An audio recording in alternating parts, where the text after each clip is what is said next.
Tras el paso de los años, en diferentes lugares del mundo, las civilizaciones nos llenan de influencia desde la sociedad hasta la arquitectura.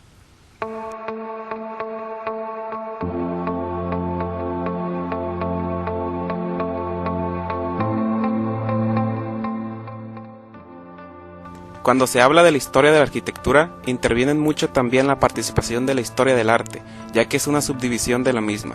Cavernas o grutas, artificiales o naturales, pero modificadas por el hombre para su propio uso.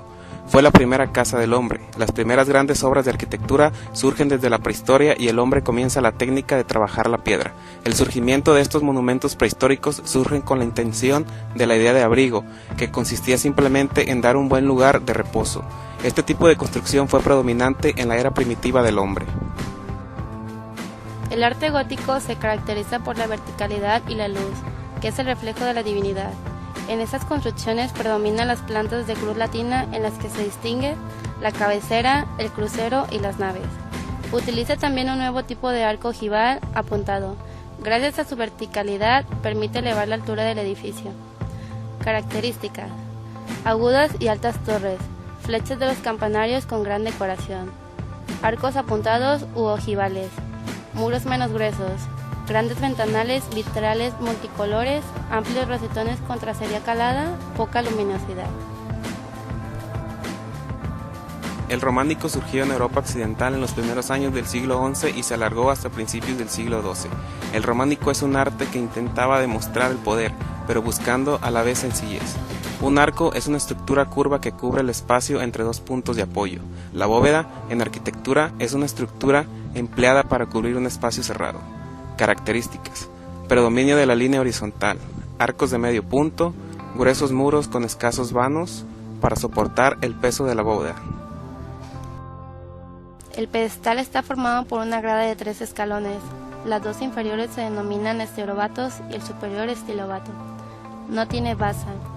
Tiene de 16 a 20 estrellas longitudinales conocidas, que son aristas vivas. Tiene un ensanchamiento en su centro, conocido como énfasis. El capitel consta de collarino de un núcleo principal en forma de plato conocido como equino y un prisma cuadrangular llamado ábaco. En el ábaco descansan las piezas horizontales del entablamento constituido por 3 partes: arquitrabe, friso y cornisa. El arquitrabe dórico es como una gran viga recostada sobre las columnas. Carece de decoración. En el friso sí existe decoración donde se alternan los triflijos y las metopas. La cornisa sobresale del friso y está decorada con mútulos. Suele estar asociado a lo femenino, por tanto, se emplea en los templos de las diosas. El pedestal es igual que el orden dórico. La columna arranca de una base formada por una escocia y 2 toros. La columna tiene entre 20 y 24 acanaladuras verticales separadas por superficies planas. Carece de énfasis. El capitel se culmina con un ábaco. El arquitrabe se constituye por 3 bandas horizontales. El friso es una viga que se encuentra decorada con relieves, mientras que la cornisa está ornamentada en su parte inferior con testículos. Tiene las mismas características que el orden jónico. Sin embargo, su capitel se encuentra decorado con hojas de acanto y su friso puede estar decorado o no. Habían casas unifamiliares o palapas y edificios multifamiliares como los castillos, pirámides o templos ceremoniales. Los primeros se construían con muros y techos de madera y palma, no tenían ventanas. Los multifamiliares se hacían con piedras y estruco, y eran de los sacerdotes y la nobleza. Los incas utilizaban el adobe o las piedras para sus construcciones. Estas carecían generalmente por ventanas, la luz entraba por pequeños nidos o por la puerta abierta. El ajuste de las piedras resultaba tan perfecto que entre una y otra no resultaban separaciones.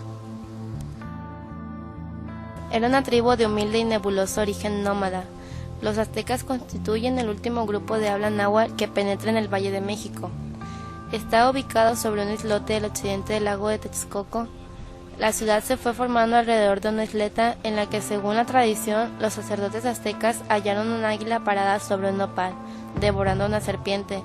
En este lugar se construyó con barro y madera un pequeño templo que fue creciendo poco a poco hasta llegar a ser el gran edificio piramidal. La base de la organización social del pueblo mexica fue el Carpillí, que permitió el crecimiento y desarrollo del poderoso imperio mexica.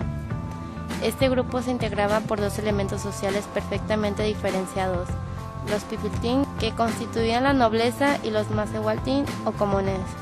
Los mexicas desarrollaron varios tipos de arte como los códices mexicas, los textiles, el arte plumario y entre otros. Las esculturas y figurillas de personas son los elementos que identifican las creaciones plásticas del posclásico tardío. Son imágenes de hombres y mujeres que expresan los ideales tanto en edad como en belleza. Arquitectura. En este ámbito no se tienen registros concretos porque esta ciudad azteca, a comparación de las demás ciudades en Mesoamérica, fue desaparecida casi en su totalidad. Solo hay registros escritos. Por esta razón es muy difícil tener una idea cierta de cómo fue la ciudad y sobre todo detalles arquitectónicos de su momento. Fue construida en 1325 en el centro de la ciudad, que era el recinto ritual. El templo mayor fue reconstruido 7 veces, poniendo una capa sobre la anterior como una cebolla. Medía 50 metros. Hasta la conquista del Imperio Romano, los pueblos asentados en la península ibérica fueron los íberos, los celtas, los tartesos, los fenicios, los griegos y los cartagineses. El arte y la arquitectura, la entrada y difusión del románico estuvo motivada por varios factores políticos, el avance de la Reconquista o la apertura a Europa de Sancho III, el Mayor de Navarra, factores religiosos, las peregrinaciones a Santiago. En Cataluña hay una clara influencia de lombarda y del sur francés, se caracteriza por el uso de pilares cuadrados, arcos de medio punto, cubiertas de madera y en el exterior la decoración con bandas lombardas y de campanarios altos. Entre otros tipos de arquitectura es la escultura de mármol, artes menores y la cerámica. Egipto está situado en el noreste de África y está muy aislado de otros países por su situación geográfica. Está recorrido de sur a norte por el río Nilo. La arquitectura religiosa egipcia se caracteriza por su monumentalidad a partir del Imperio Antiguo, en el empleo de piedra en grandes bloques, sistema constructivo de entelado y sólidas columnas. La columna como mejor ejemplo para la inspiración vegetal. Los complejos funerarios habitualmente están integrados por la pirámide, componente simbólico primordial de todo el conjunto, con la cámara funeraria real en su interior a la que se accedía por un pasaje desde la cara norte.